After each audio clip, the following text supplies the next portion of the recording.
আজকে আমি তেল ছাড়া মুগের ডাল রান্না করব। আপনাদেরকে দেখাচ্ছি তেল ছাড়া কীভাবে লাউ দিয়ে মুগের ডাল রান্না করা যায়। চলুন দেখাচ্ছি। আমি 1 কাপ মুগের ডাল নিয়ে নিলাম।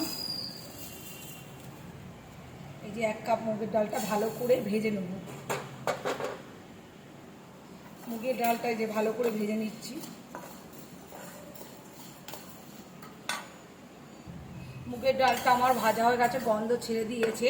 এবার এটাকে আমি নামিয়ে নেব। তেল ছাড়াই কিন্তু সব কিছু করছি। কড়াইতে আমি তেল দিই, শুকনো খোলাতে এই যে জিরে দিলাম।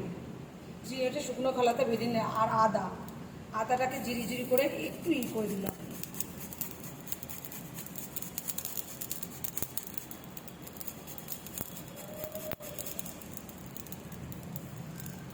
লো ফ্লেয়ার একদম কমিয়ে দিতে হবে, গ্যাসটাকে কমিয়ে দিয়ে হালকা করে কড়াইতে নেড়ে নিতে হবে।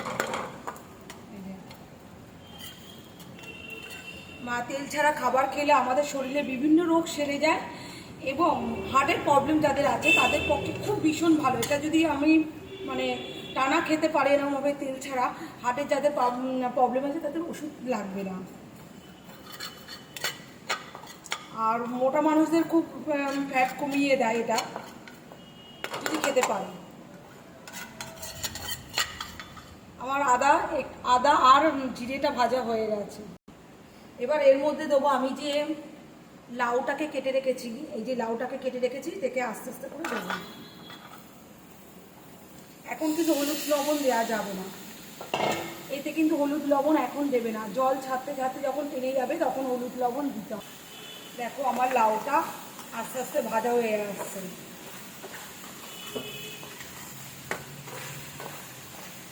আর একটু টেনে গেলে লবণ, হলুদ দেবো আর জিরের গুঁড়ো দেবো, দিয়ে তারপর ডালের মধ্যে দেবো।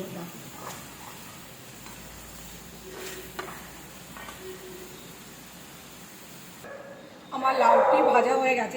এরপরে দেবো লবণ, হলুদ, নুন।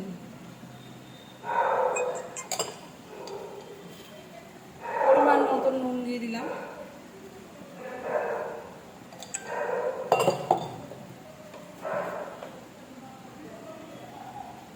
পরিমাণ মতন হলুদ দিয়ে দিলাম আর পরিমাণ মতন জিরের গুঁড়ো দিয়ে দিলাম। এবার এটা দিয়ে ভালো করে নাড়তে থাকবে।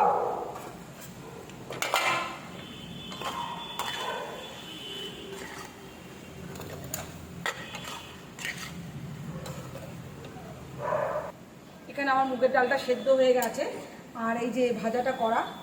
এবার এর মধ্যে দিয়ে দেবো লাউটাকে।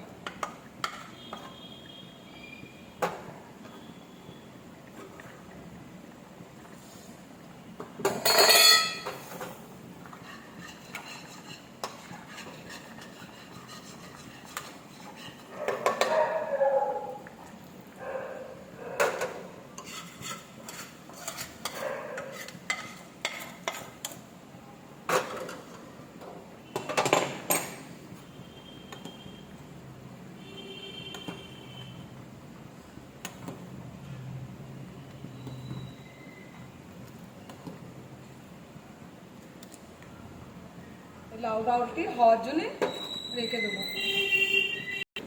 আমার ডালটা অনেকটাই রান্না হয়ে গেছে। এবার আমি চিনি দেবো। এই যে চিনি, পরিমাণ মতন চিনি দিয়ে একটু মিষ্টি মিষ্টি রাখলাম মুগের ডাল যেহেতু লাউ দিয়ে।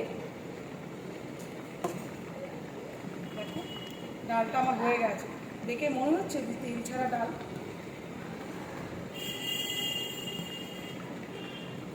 এইভাবে আমার তেল ছাড়া লাউ ডাল মুগের ডালে করলাম। আপনারা বাড়িতে করে দেখুন কেমন লাগে খেতে, অবশ্যই কমেন্ট করবেন। আর এটা স্বাস্থ্যের পক্ষে খুবই উপকারিতা। ঠিক আছে, আমি রাখছি। আমার ভিডিও এই পর্যন্তই। পরে আবার পরের ভিডিওতে দেখা হবে। সরি, দেখা নয়, কথা হবে।